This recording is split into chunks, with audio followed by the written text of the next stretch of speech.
Fala nação, sejam muito bem-vindos mais uma vez aqui, galera, ao nosso canal Mundo Fla-React, sempre trazendo aí conteúdo diários aqui para vocês sobre o Flamengo. Então, se você é novo aqui no nosso canal, já vai deixando aquele like maroto, se inscreva aqui, ative o sino e sempre compartilhe nossos vídeos com seus amigos.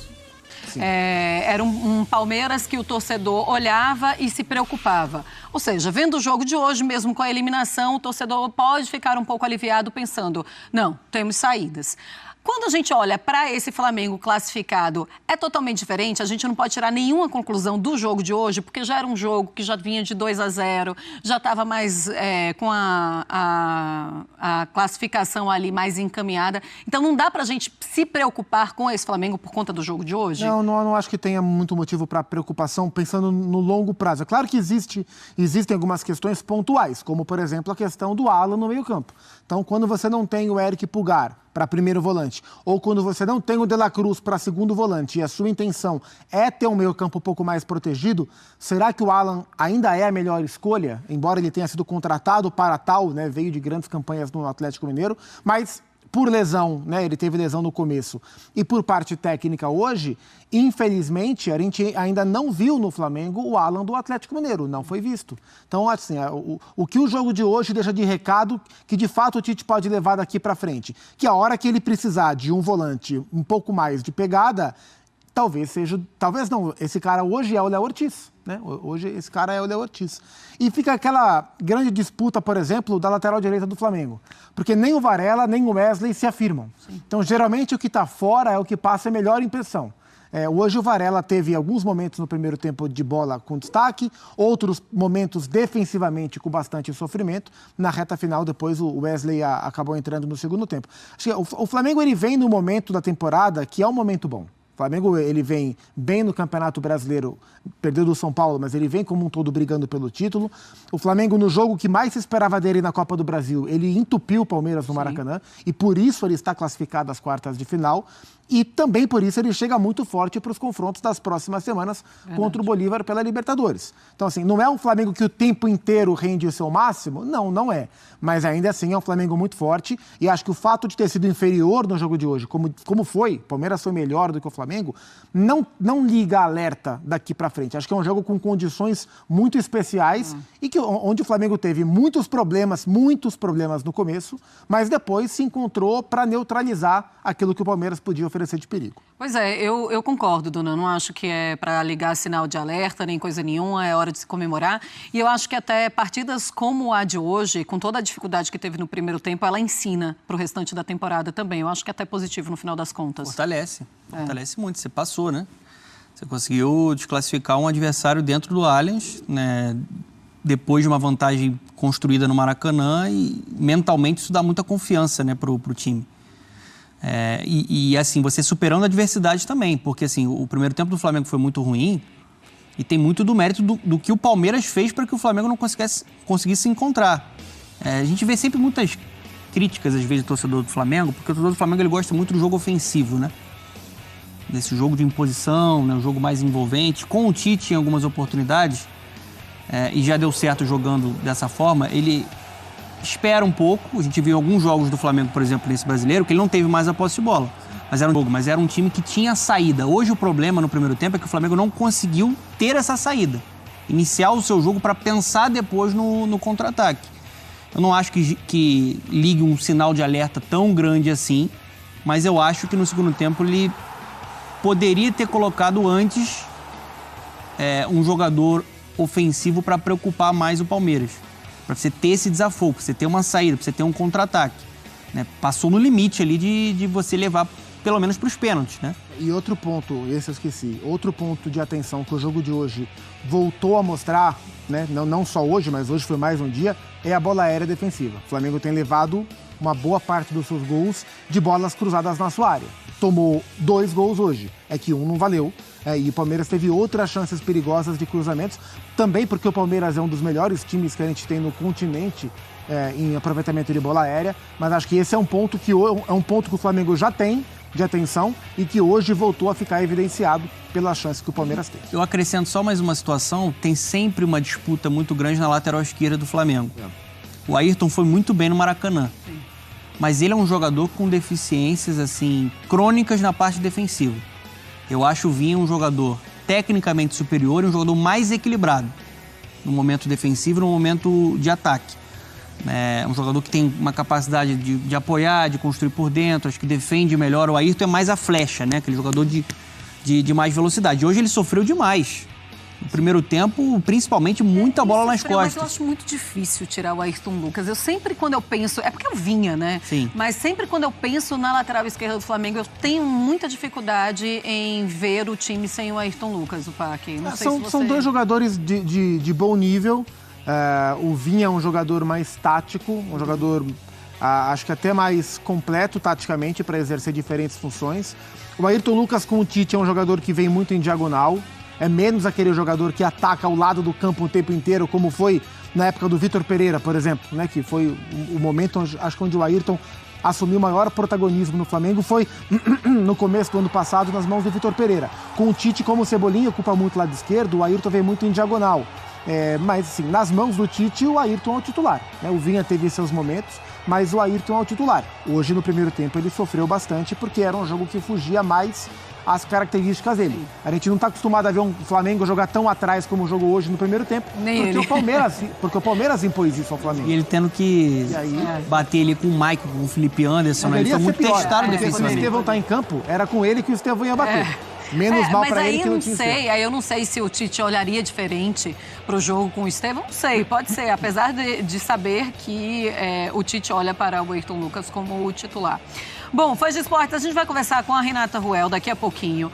Tem polêmica para a gente falar sobre. O torcedor do Flamengo está reclamando demais, apesar da classificação. Mas a gente vai agora para o Allianz Parque, a gente vai conversar com o Vinícius Nicoletti. A Duda Gonçalves também está por lá. A gente começa com o Vinícius Nicoletti e ele traz informações dos donos da casa do Palmeiras. Fala, Vini, tudo bem? Boa noite, bem-vindo. Oi, Marcela, boa noite para você, boa noite a todos os companheiros, fãs de esportes. Pois é, Marcela, clima quente aqui no Allianz Parque, mesmo depois da classificação do Flamengo. Isso porque o vice de futebol do Flamengo, Marcos Braz, tentou acessar essa área aqui e ele foi barrado. Essa área dá acesso aos vestiários e ele foi barrado por um segurança do Palmeiras. Ele deu a volta e voltou com os seguranças do Flamengo e também com o diretor de futebol do Palmeiras. E aí começou um bate-boca aqui, inclusive o Anderson Barros, que é o diretor de futebol do Palmeiras, acusando um torcedor do Flamengo aqui no meio de ameaça, né? Então ficou todo esse clima, ele avisando a CBF, mais um capítulo dessa rivalidade recente entre Palmeiras e Flamengo.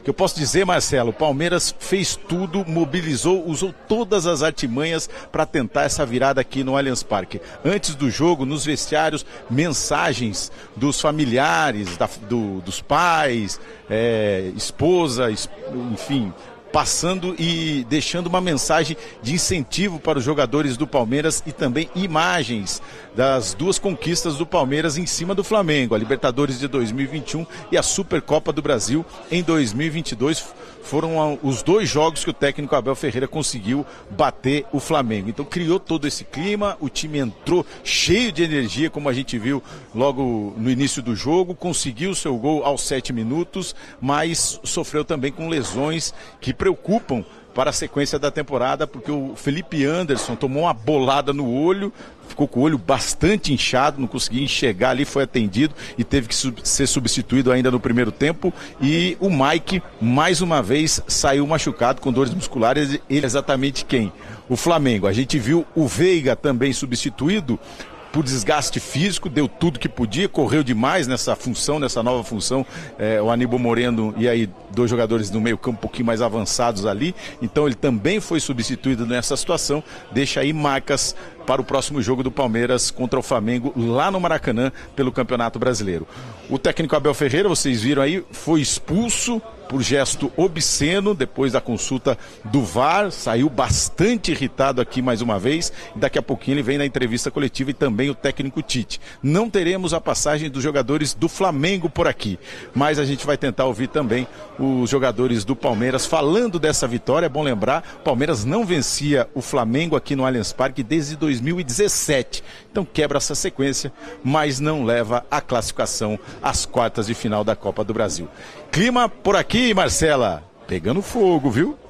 Pois é, Vinícius. E enquanto a gente falava aqui, a confusão rolava solta. Obrigada, Vini. Qualquer coisa você volta. Claro, tem prioridade o Vinícius Nicoletti. Eu ia falar Vinícius Júnior. O Vinícius Nicoletti para trazer aí todas as informações e os bastidores dessa partida, né?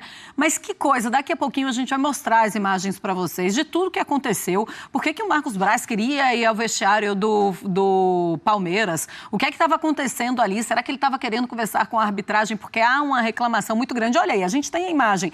Esse aí já é o Marcos Braz voltando com os seguranças. Primeiro ele foi sozinho, depois ele volta com os seguranças para tentar entrar. E aí começa essa confusão. Olha, o Anderson Barros também nessa história, ou seja, os diretores, né, de Flamengo e Palmeiras discutindo. E aí a gente está mostrando para vocês aí as imagens. Olha aí, olha, chamando, chamando segurança. A impressão que eu tenho é que o Braz foi até lá chamar o Anderson. Parece que chamar o Anderson para conversar com segurança. O Marcos Braz e o Anderson Barros têm uma boa relação. Vamos tentar entender também o que aconteceu. Eles passam com esses dois torcedores, né? Se é pai e filho, né? Me parece, né? E aí levam para dentro do vestiário, né? Me pareceu uma coisa assim, que eles foram barrados primeiro, depois o Marcos Braz entra para chamar o Anderson Barros, para o Anderson Barros liberar esses dois torcedores. Essa é a imagem que eu tenho. Mas o Vinícius Nicoletti estava ali perto, disse que teve bate-boca. E depois de um jogo tão quente como o jogo de hoje, qualquer movimentação desse nível, ela fica sempre a uma faísca de alguma coisa acontecer, né? E aí, né, o próprio Nicoletti falou que o Anderson Barros chegou a apontar para alguém que teria o ameaçado. Então, as coisas, para fugir do controle, é tudo muito rápido, né? A informação que chegou aqui. O Marcos Braz gostaria de liberar o governador. Era o Cláudio Castro, não era? Era o Cláudio Castro que estava ali. Você estava olhando e a gente... Eu estava na dúvida. E ele queria liberar o governador do Rio de Janeiro para entrar naquela área. Os seguranças não liberaram. E aí, o Marcos Braz entra no vestiário, chama o Anderson Barros e o Anderson Barros libera o Cláudio Castro para entrar, então, naquela área de vestiário. Realmente, é um vestiário, né? Os seguranças, eles precisam ter todo aquele cuidado e os seguranças também, muitas vezes, eles não têm autoridade para liberar uma pessoa que eles talvez não conheçam. Exato, ele não tem obrigação de saber, né? Não tem... poderia saber quem poderia, mas não sabiam. Então, ok, eles também não terem liberado. Vinícius Nicoletti, qualquer coisa, volta aí com mais informações e a gente teve também, então, esse bate-boca e esse imbróglio. Vamos conversar com a Renata Ruel? Vamos saber de todas as polêmicas lá no Allianz Parque, se estava certo, se não estava errado, se estava errado, se o Daronco acertou ou não. Renata Ruel, então, conosco. Fala, Rê, tudo bem? Boa noite, bem-vinda. Boa noite, Marcela, Zupac, Donan, fã de esporte. Algumas polêmicas nesse jogo que está quente até agora, né, Marcela? Nós temos aí pedidos de pênalti, gol anulado, expulsão do Abel e a gente vai falar um pouquinho de cada um desses, Má. Então pode começar. Vamos começar com? Vamos começar com o primeiro pedido de pênalti, que é esse lance aí que eles pediram pênalti no primeiro tempo ainda para o Flamengo. O que eu vejo nesse lance?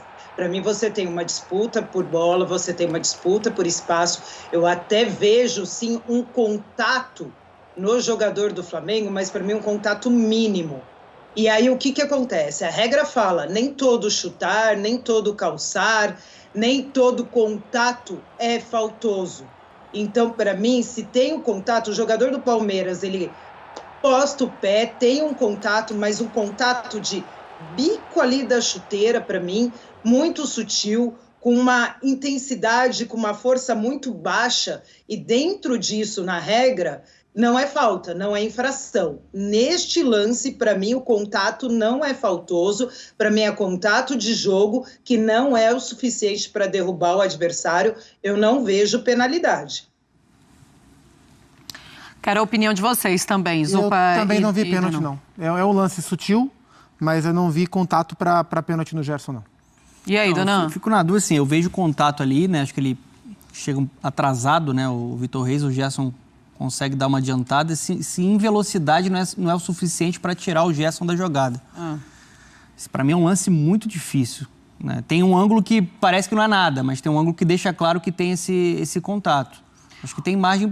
A questão é, esse mesmo lance aí tem hábito que dá pênalti. Tem gente que... É um lance difícil? É um lance que você achou polêmico? Se fosse pênalti, não seria um absurdo? Eu que venho muito de Europa e Premier League, eu não acho polêmico, eu acharia polêmico marcar esse tipo de lance.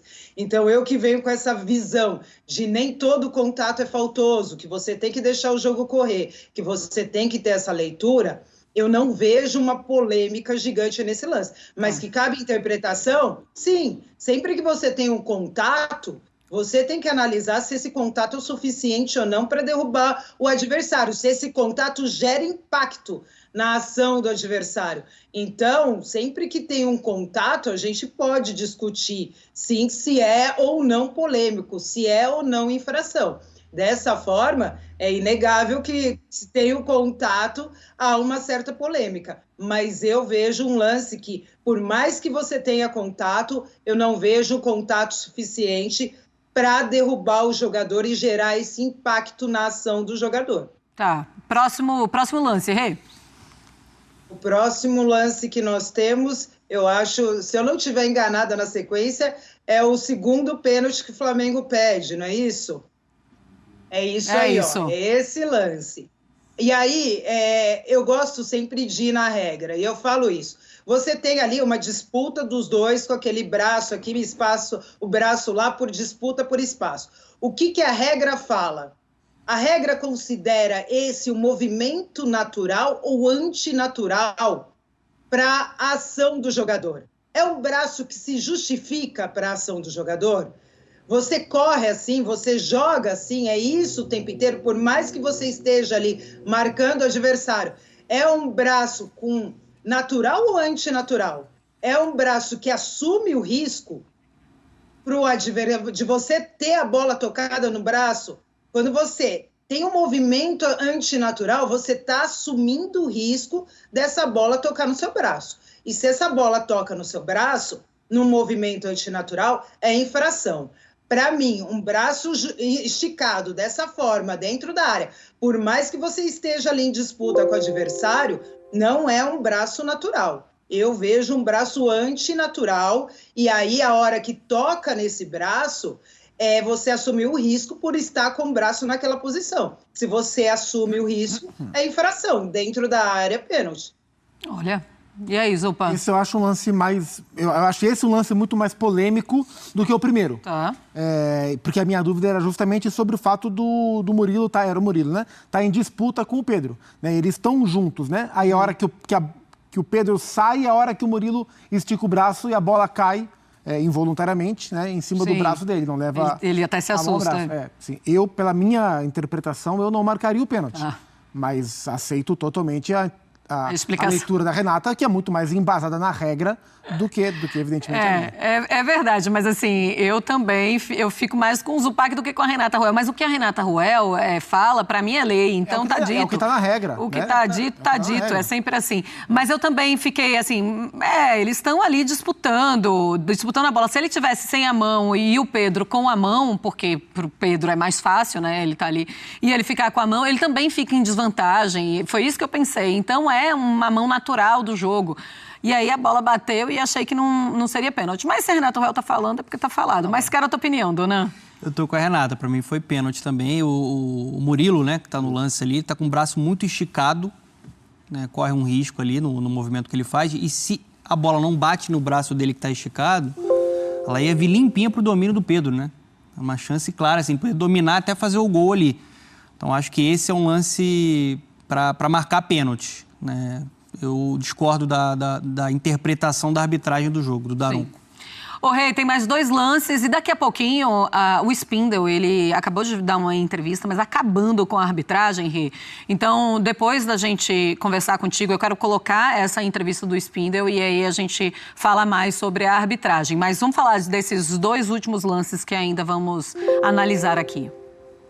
Nós temos o gol anulado do Palmeiras por impedimento. Sim. E aí aquela questão do VAR, que a gente já cansou de falar, que o nosso VAR, a tecnologia usada aqui hoje, tem margem de erro, em torno de 30 centímetros de margem de erros. Então, assim, é um frame da bola, é uma linha mais aqui, uma linha mais ali, que torna um lance justo muito polêmico. Então, assim, dá para cravar que o nosso VAR acertou? Não, não dá. Se você tem uma margem de erro de 30 centímetros, não tem como a gente falar que o nosso VAR acertou em anular esse gol. Ele é traçado, as linhas ali, por humanos. Então, cravar... Isso aí, nação, ficamos por aqui. E esse foi mais um corte aqui do nosso canal Mundo Fly 8, galera. Então, se você é novo, deixa aquele like maroto, se inscreva aqui no nosso canal, ative o sino e sempre compartilhe nossos vídeos com seus amigos, galera.